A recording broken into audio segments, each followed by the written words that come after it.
Assalamualaikum warahmatullahi wabarakatuh. Sampurasun. Langkung ti payun, hayu urang panjatkeun puji sinareng syukur ka Gusti Allah Subhanahu wa taala anu parantos masihan nikmat kanggo urang sadayana. Teu hilap shalawat sinareng salam mugi salamina dilungsurkeun ka junjunan urang sadaya nyaeta Nabi Muhammad sallallahu alaihi wasallam. Ka para keluargina, ka para sahabatna sarta ka urang sadayana dugi ka akhir zaman. Amin ya robbal alamin. Tepangkeun wastapun Panunugra Saputra ti kelas 1147 ngagempancen janten panubu catur anu materina pentingna ngajaga kesehatan. Kukituna supados henteu nyangkolong kana waktos hayu urang sadaya muka ieu acara ku aosan basmalah sasarengan. Bismillahirrahmanirrahim. Para panjijer sareng pamilon anu kusim kuring dipihormat sarta acan nincak kana acara sim kuring sajanepangkeun para panjijer anu bade ngadugikeun pandanganna.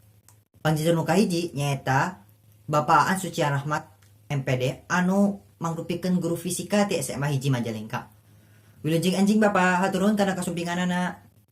Panjijer nu kadua nyaeta Ibu Eis Leli Dalia anu mangrupikeun guru biologi ti SMA hiji Majalengka. Wilujeng anjing Ibu haturun kana kasumpinganana.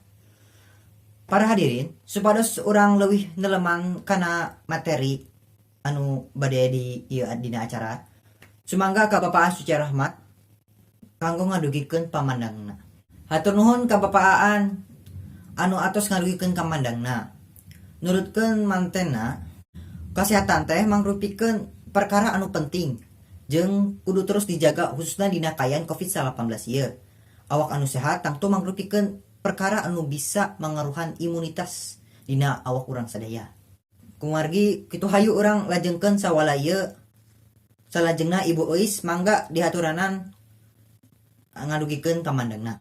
Hatur nuhun ka Ibu Eis anu atos ngadugikeun kamandangna. Nurutkeun mantena kasehatan teh henteu ngacukur sehat dina awak tapi oge sehat dina sirah nyaeta akal sareng pikiran.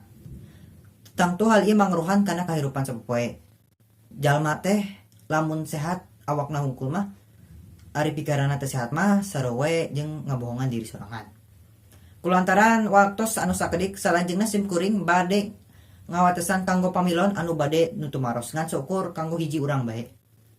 Dina ngadugikeun patorosanana kedah ngacungkeun pandanganna teras nyebatkeun namina di kelas mana namina saha.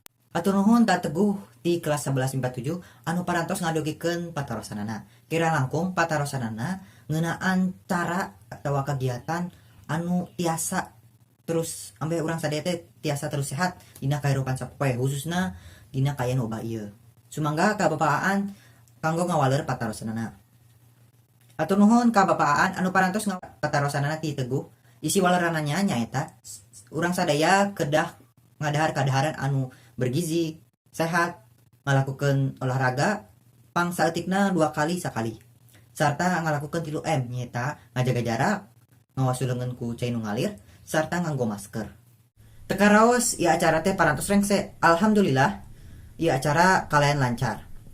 Kukituna hayu urang tutup ieu acara ku maosan hamdalah sasarengan. Alhamdulillahirabbil alamin. Sim kuring salaku panunggu catur nadahamputeun bila aya kalapatan kata. Mung sakitu anu dipikatur, hatur nuhun sadayana anu parantos ngaparatosan abdi hatur nuhun. Wassalamualaikum warahmatullahi wabarakatuh.